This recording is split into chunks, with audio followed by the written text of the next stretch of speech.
부모는 자식 집에 가는 발걸음이 조심스럽고 자식은 부모가 떠나지 않을까 늘 마음이 바쁘다.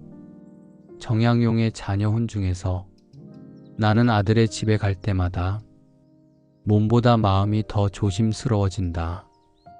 예전엔 손 하나 잡고 껴안고 눈 마주치는 것만으로 가족이란 느낌이 났는데 이젠 그 집 문 앞에서 발끝이 망설인다.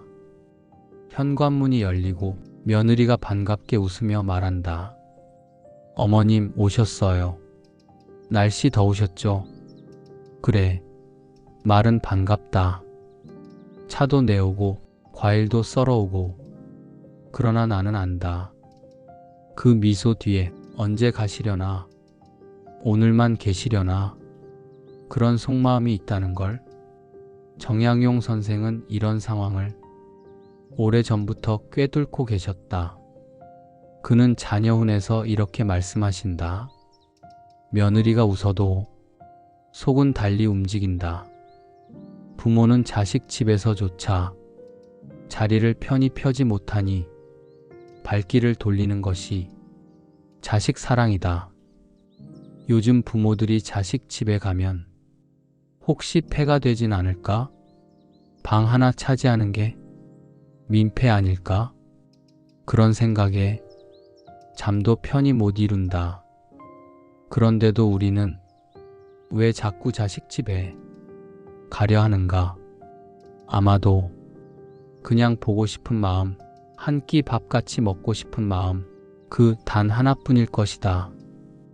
정약용 선생은 효도를 단지 밥을 챙기고 약을 사오는 것으로 보지 않으셨다. 부모가 말하지 않아도 그 마음을 먼저 알아채는 것, 그게 진짜 효이다.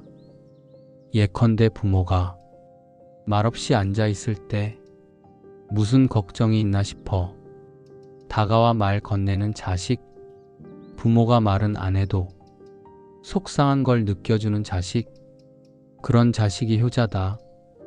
요즘은 자식이 부모에게 묻는다. 필요한 거 있으면 말해요, 엄마. 하지만 정작 부모는 말하지 못한다. 왜냐고요? 노모는 자식에게 걱정 끼치고 싶지 않아 입을 닫는다. 자식이 묻는 건 의무지만 느끼는 건 사랑이다. 정약용 선생이 말하셨습니다. 부모가 말하는 것이 아니라 자식이 느껴야 한다고. 정약용 선생은 유배지에서 여러 차례 출가한 자식들에게 편지를 보내셨습니다. 가장 뭉클한 구절 중 하나가 이것입니다. 내가 너를 낳았으나 이제 너는 너의 삶을 산다. 그러나 나는 여전히 너를 마음 안에 품고 산다. 자식이 결혼하고 떠나고 딸이 시집가고 아들이 바빠지고 나면 부모의 마음은 빈집 같다. 아무것도 손대지 않은 방처럼 늘 그 자리에 남아있는 건 기다림과 그리움뿐이다. 출가한 자식은 몸만 떠난 것이지 부모의 사랑은 따라간다. 아들이든 딸이든 부모 곁을 떠났다고 해서 부모의 마음에서 지워지는 법은 없다. 정약용 선생은 유배지에서 매번 자식의 건강, 아내의 안부, 아이들의 공부 걱정을 빼놓지 않으셨다. 그는 자식에게 이렇게 당부했다. 너희가 서로 싸우지 말고 작은 일에도 마음을 써라.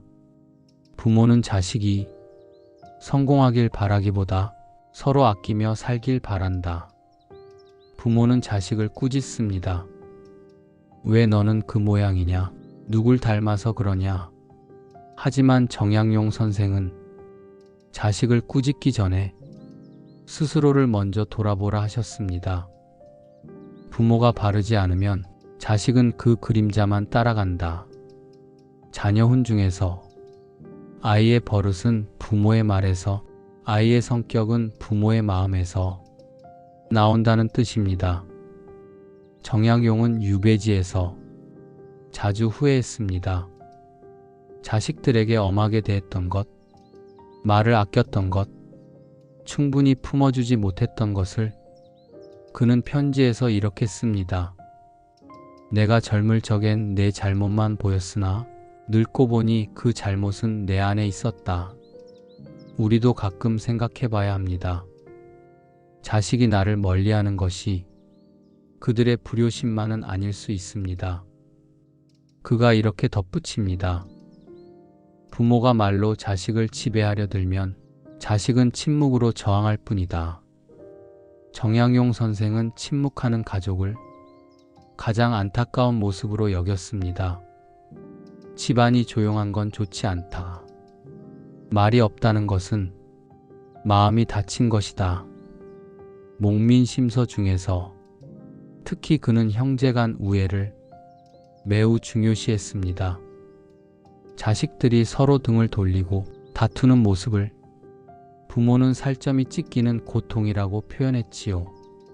그는 큰아들에게 편지로 이렇게 당부합니다. 내 동생이 비록 너보다 모자란다 해도 형은 먼저 손을 내밀어야 한다. 그래야 우리 가문이 산다.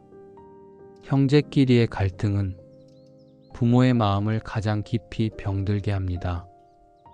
오늘 한마디라도 괜찮습니다. 잘 지내냐? 미안했다. 힘든 건 없니? 그 한마디가 마음을 여는 열쇠가 될 수도 있습니다. 부모는 자식에게 아무리 서운해도 그 입에 밥 들어가는 소리만 들어도 가슴이 놓인다. 그 마음이 가족입니다. 정약용 선생이 유배지에서 보낸 마지막 편지들에는 거창한 말이 없습니다. 그저 조용히 그러나 절실하게 가족의 평화를 말합니다. 나는 지금 무릎이 아프고 귀가 잘 안 들린다. 그러나 내 형과 내가 서로 다정히 지낸다면 나는 병 없이 살 수 있다. 정약용 둘째 아들에게 보낸 편지 중 정약용은 자식의 성공보다 형제 간 우애, 가족 간의 평온을 더 소중히 여겼습니다. 이런 말도 남겼습니다. 부모가 죽고 나면 너희는 서로를 기댈 벽으로 삼아야 한다. 그 벽을 무너뜨리면 가문은 서지 못한다. 자식이 부모에게 드리는 최고의 효도는 돈이나 명예가 아니라 서로 다정하게 살아주는 것입니다. 내 묘 앞에 비석을 세우지 마라.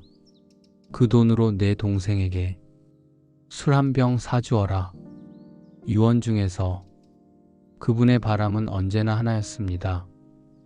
서로 아끼고 서로 안아주어라. 정약용 선생이 자식에게 가장 자주 쓴 말, 그것은 몸은 괜찮으냐? 였습니다. 장문의 편지 끝에서도 책 한 권을 넘기는 마지막 장에서도 늘 묻고 또 묻습니다. 아프진 않느냐? 밥은 잘 먹느냐? 마음이 답답하진 않느냐? 그렇게 그는 아버지였습니다. 지금도 우리 부모는 그런 마음으로 우릴 보고 있을지 모릅니다. 그리고 우리도 이제 부모가 되어 자식에게 똑같이 묻고 있겠지요.